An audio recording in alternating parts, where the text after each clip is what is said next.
आज का जो हमारा टॉपिक है वो है लिवर डिजीज़ इन प्रेगनेंसी। बाकी बहुत सारी चीज़ों पे तो लोग ध्यान दे देते हैं ये चीज़ें, मगर लिवर डिजीज़ पे बहुत ही कम लोग जो है वो इसको सोचते हैं या देखते हैं तो कॉमन, मगर जो है वो ख़तरनाक भी हैं, मगर लोग इस पर कंसिडर नहीं करते, कहते हैं ये तो कोई होता ही नहीं चीज़। तो ऐसा नहीं है, लिवर डिजीज़ होती है प्रेगनेंसी में और वो उसके वजह से माँ की डेथ भी हो सकती है।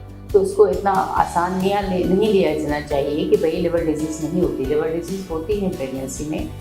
तो लिवर डिजीज़ जो मेनली है वो हमारे सबसे पहले जो काज करती हैं वो पहले 3 महीने में वो करती है हाइपरमेसिस ग्रेविडियम। कुछ का मैं नाम और थोड़ा सा इंट्रोडक्शन आपको बता देती हूँ कि आज के इस वीडियो में हम उसको कवर करेंगे कि होती कौन कौन सी, ताकि लोगों को थोड़ा सा अवेयरनेस हो जाए कि ये डिजीज़ जो है ना ये लिवर डिजीज़ कहलाती हैं इन प्रेगनेंसी।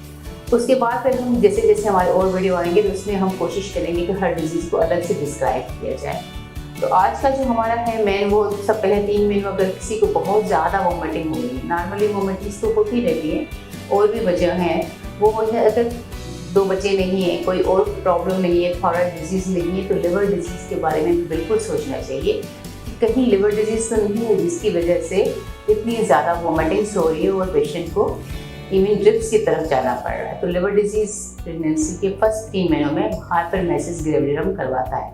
और दूसरी बात है कि वायरल डिजीज़ जो मोस्ट कॉमन है हमारे इलाके में, जैसे कि हेपेटाइटिस बी, सी, वायरल इन्फेक्शन जैसे आमतौर पर है जिसको काली स्याही भी बोलते हैं, वो जैसे हेपेटाइटिस ए, बी, ई, ये उसमें जो हेपेटाइटिस क्रॉनिक हेपेटाइटिस बी है वो बहुत कॉमन काज कर जाता है। पहले किसी को पता ही नहीं था कि उन्होंने टेस्ट नहीं करवाते। दूसरी बात ये जब प्रेगनेंसी जो है वो इम्यूनो कॉम्प्रोमाइज्ड स्टेट है, उसमें अगर थोड़ा सा भी वो पहले डिजीज़ थी मगर जैसे प्रेगनेंसी हो तो फ्लेयर हो गई, मतलब उसमें इजाफा हो गया क्रॉनिक लिवर डिजीज़ की वजह से बहुत सारे मसले, स्पेशली हेपेटाइटिस बी। उसके अलावा आ जाता है हमारे पास हेपेटाइटिस ई। हेपेटाइटिस ई को जो है हम कहते हैं मैटरनल मॉर्टलिटी, माँ की मौत का सबब, बहुत ज़्यादा कॉमन।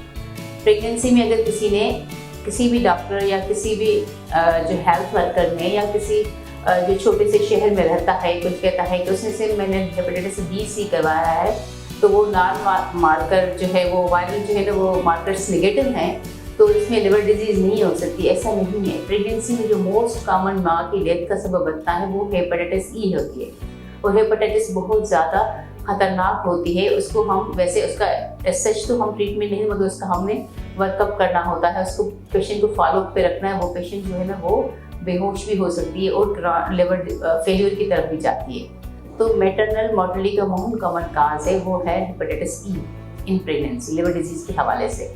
और दूसरा आ जाता है fatty liver, acute fatty liver of pregnancy. ये भी एक है जिसमें जो है वो प्रेगनेंसी में स्पेशल कंडीशन होती है। दूसरा होता है हेल्थ सिंड्रोम।